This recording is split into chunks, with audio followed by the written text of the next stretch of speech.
और लिखा है कि देखो मूसा एलिया ये दो पुरुष उसके साथ बातें कर रहे थे और वचन 35 उस बादल में से ये शब्द निकला कि ये मेरा पुत्र है और मेरा चुना हुआ है, इसकी सुनो। तो इसको कहते हैं कि यहां पर जब ये दूसरे नबी की बात हो रही है यानी यीशु की, तो एक नबी यहां से कट गया और वो जो कट गया और वो है मूसा। मूसा यहां पे कट गया, तो जिसके चलते यही वजह है कि अब हमको मूसा के द्वारा दी गई व्यवस्था की नहीं सुनना है। व्यवस्था को पढ़ना है, व्यवस्था को जानकारी हासिल करना है, ओल्ड टेस्टमेंट को पढ़ना है, वहां से ज्ञान को हासिल करना है। और उनको पढ़ते वक्त में, क्योंकि वो शैडो है, old testament is the shadow of new testament.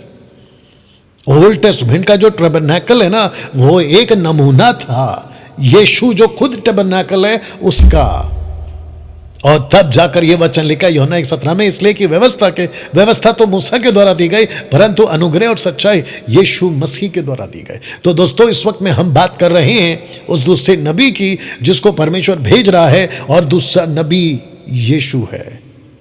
और पहला नबी यहां से कट जाता है इस वचन के अनुसार कि अब मेरे बेटे के ही सुनो, क्योंकि मेरा बेटा अनुग्रह और सच्चाई ला रहा है। और यही वजह है कि हम थक गए हैं बोल बोलकर। खतना व्यवस्था के दायरे में आता है, दशमांश व्यवस्था के दायरे में, सब्बात इनफैक्ट ऐसा बोलना चाहिए, वो तक व्यवस्था के दायरे में आता है। एनिमल ब्लड सैक्रिफाइस वो तक व्यवस्था के दायरे में आता है। और गलातियों 3:13 कहता है कि जो व्यवस्था के काम को करता है वो श्रापित है, वो श्रापित है। हमको किसी प्रकार के कोई श्राप में नहीं जीना है, जबकि यीशु कहता है कि मैंने तुमको स्वतंत्र किया है स्वतंत्रता के लिए, तो फिर से उसके जुए में क्यों जाएं?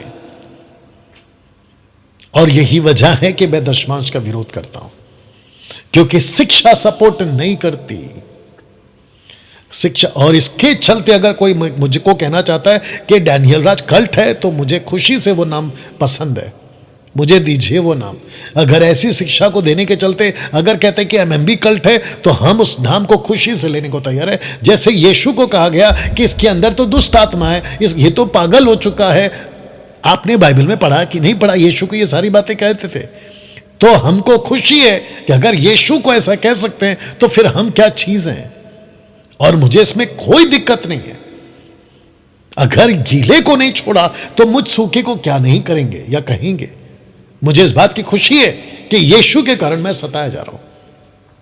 मेरी वीडियो बनती है, आप में से कुछ लोग सोचते होंगे कि डैनियल भाई आप इसको टैकल कैसे करते हैं। जब आप देखते हैं कि आपके विरोध में वीडियो बनती है, आप इसको कैसे लेते हैं। मैं आपको सच बता दूं, जैसे सड़क में कोई कुत्ता चल रहा होता है और वो कुत्ता अपना काम कर रहा होता है, भौंक रहा होता है, कुछ भी कर रहा होता है, आप अपने फोकस में होते हैं, आप उसको देखते तक नहीं है। वो अपना रास्ता, आप अपने रास्ते।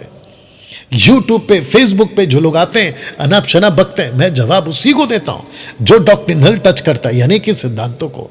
क्योंकि मुझे पता है कि इसके कारण, देखिए, जब तक कुत्ता सड़क पे है मुझे कोई दिक्कत नहीं है, जब तक कुत्ता अपनी गली में मुझे कोई दिक्कत नहीं है। वही खुजली वाला कुत्ता जो सड़क में भौंक रहा है, गली में भौंक रहा है, अगर वो मेरे घर के अंदर घुसेगा मैं रोकूंगा। मैं ऐसे किसी कुत्ते को बर्दाश्त नहीं करूंगा मेरे घर पर आए और मेरे घर में आकर गंदगी करे। मेरे घर का मतलब है मसीह का घर, मेरे घर से मेरा मतलब है मसीह की देह। हम बिल्कुल बर्दाश्त नहीं करेंगे, मैं वहां तक रोकूंगा। और मेरी जितनी ताकत है मैं पूरी ताकत लगा दूंगा। ये स्टेटमेंट से जिसको तकलीफ है, आई डोंट केयर, रखो तुम्हारे पास तुम्हारा दुख और तुम्हारा दर्द। डैनियल राज डंके की चोट पे खड़ा रहेगा खरी शिक्षाओं के लिए, ये बात मैं आपको बता दूं। तो दोस्तों, दो प्रॉफिट की मैं बात कर रहा था, एक है मूसा और दूसरा यीशु। मूसा कट चुका है, व्यवस्था कट चुकी है, अब आ गया अनुग्रह। इस यीशु ने इंट्रोड्यूस किया, जैसे फर्स्ट नबी ने यीशु का परिचय दिया, वैसे यीशु ने तीसरे नबी का परिचय दिया। और यहां एंट्री होती है उन भविष्यवक्ताओं की जिनकी गिनती तीसरे में आती है।